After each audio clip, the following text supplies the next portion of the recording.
আওয়ামী লীগের ক্ষতির চাইতে দেশের উপকার হয়েছে, বিকজ তিনি পালানোর মতো নন, এবং তিনি পালাতে চাননি।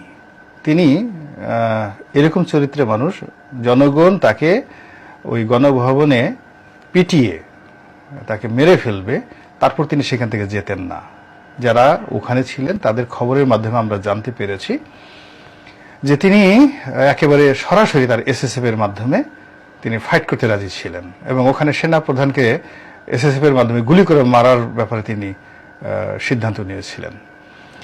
পরবর্তীতে এসএসএফ এর যারা ওখানে গেছিলেন কর্তা ব্যক্তিরা তারা বুঝানোর জন্য, তারা শেখ রেহানার সহযোগিতা নেয়, এবং শেখ রেহানার কথাও তিনি শুনেন নাই। তিনি জিদ করছিলেন যে আমি থাকবো, যা হয় হবে।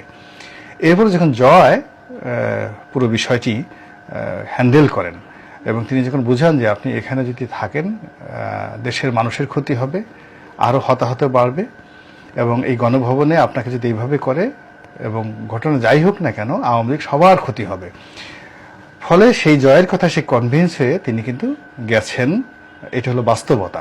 কিন্তু তিনি একেবারে সঙ্গে সঙ্গে ভয় পেয়ে চলে গেছেন, এটা একেবারেই অসম্ভব একটা বিষয়। যারা ওই ঘটনার সাথে জড়িত, সেনাপ্রধান ছিলেন, পুলিশ প্রধান ছিলেন, 3 বাহিনী প্রধান ছিলেন, এসএসএফ এর যারা লোক ছিলেন, ওখানে শেষ মুহূর্তে তার সাথে তার সহকারী ছিলেন নাজমা আক্তার এমপি ছিলেন, মতিয়া চৌধুরী ছিলেন, আরাফাত ছিলেন, ওই যে যাকে বলে মোহাম্মদ আরাফাত তথ্য প্রতিমন্ত্রী ছিল, হেলিকপ্টারে উঠানো পর্যন্ত তারা ছিলেন। ওখানে অনেক সরকারি তার পার্সোনাল যারা স্টাফ ছিলেন তারা ছিলেন।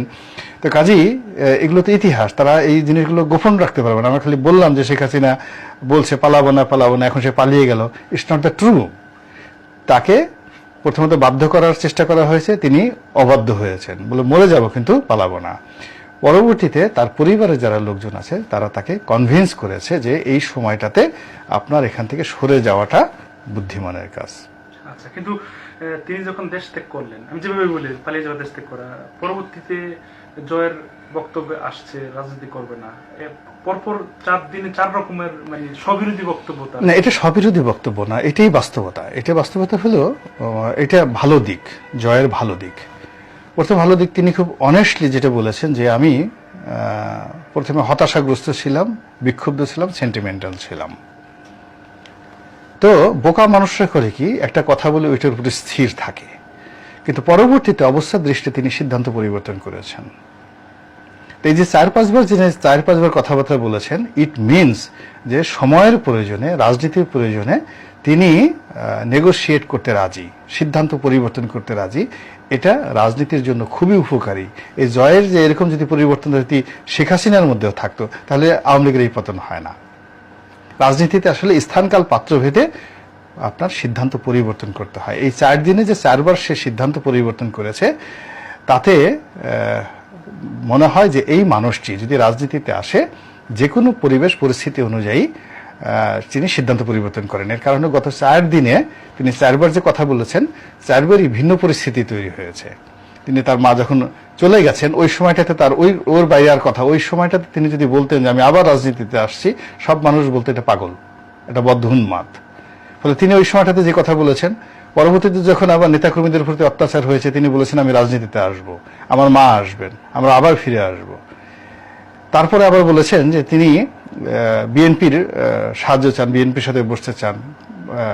তারপরে যারা এখন ক্ষমতা চালাচ্ছেন তাদেরকে তিনি স্থির থাকতে বলেছেন। তারপর তিনি আবার বলেছেন যে বেগম খালেদা জিয়ার প্রতি অন্যায় করা হয়েছে, আওয়ামী লীগ বিএনপি ধরনের কোনো দল নেই। এই যে 4 কথা, আপনি প্রতিটি কথার মধ্যে সংযোগ স্থাপন করেন, কার্যকরণ স্থাপন করেন, আপনি দেখবেন যে হি ইজ রাইট, এবং দিস ইজ কল্ড পলিটিক্স। সামগ্রিক অর্থে তিনি কি আসলে একটা রাজনীতিবিদের পরিচয় দিয়েছেন বলে মনে করেন? না, দিবেন না কেন। মূল ব্যাপারটা হলো যে পৃথিবীর সবচেয়ে সেরা বিশ্ববিদ্যালয়ের অধ্যয়ন করে তিনি একজন গ্রাজুয়েট, হার্ভার্ডে পড়া এত সোজা জিনিস না। ঢাকা বিশ্ববিদ্যালয়ের ভাইস চ্যান্সেলরও হার্ভার্ডের চান্স পাবেন কিনা হি ক্যানট টেল। তো সেখান থেকে তিনি লেখাপড়া করেছেন।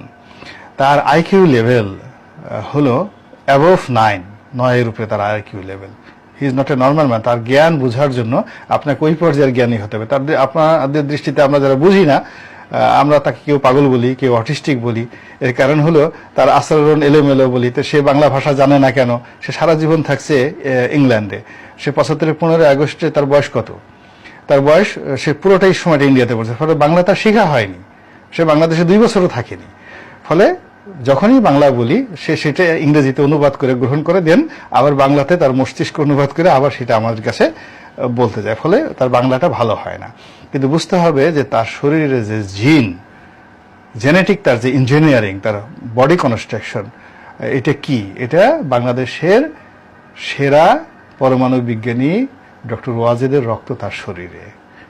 তো এই যে জেনেটিক ইঞ্জিনিয়ারিং এ তার বাবার আইকিউ অ্যাবভ 9, এবং তাকেও সবাই পাগল বলতো। আপনি যত জ্ঞানী লোক দেখেন, এই যে সলিমুল্লাহ খান দেখেন, কাছে গিয়ে দেখেন আপনার কাছে মনে হবে পাগল, হুমায়ুন আজাদ মনে হবে পাগল। আপনি ডক্টর আহমেদ শরীফ ছিলেন, বাংলাদেশের যত বিখ্যাত লোক দেখেন যাদের ব্রেইনের লেভেল অ্যাবভ 9, তাদেরকে আপনার কাছে পাগল মনে হবে।